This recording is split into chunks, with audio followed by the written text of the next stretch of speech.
Awak makan tangan kanan, itu tangan kiri. Itu tangan kiri lah awak. Salah tangan tu, pakai makan tangan ni. Ha.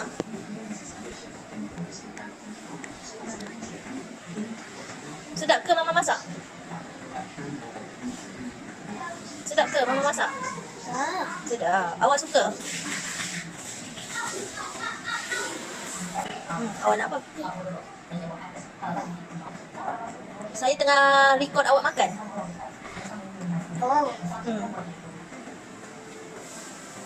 ada es. Apa? Lagi ya? Lagi. Awak habiskan tu dulu. Nanti saya tambah lah.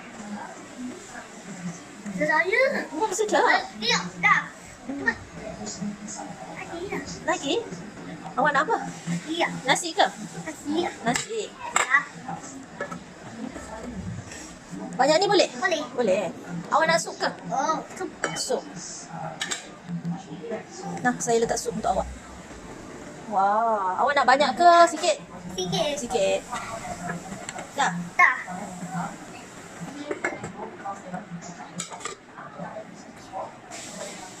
Sedapnya.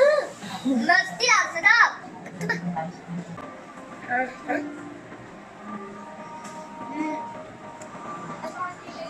Sedap.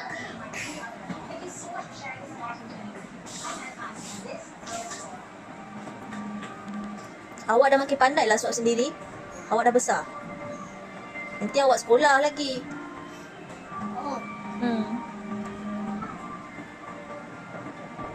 Next year, awak 6 tahun. Awak tahu ke? Awak tahu ke umur awak next year dah 6 tahun? Tahun lepas awak sekolah lagi. Awak sekolah tadika. Awak tahu ke?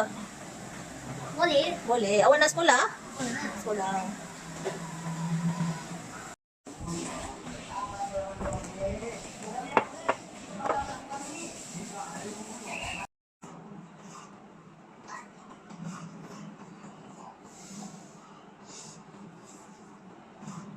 Satu-satunya bahan pengobati bukan macam biasa.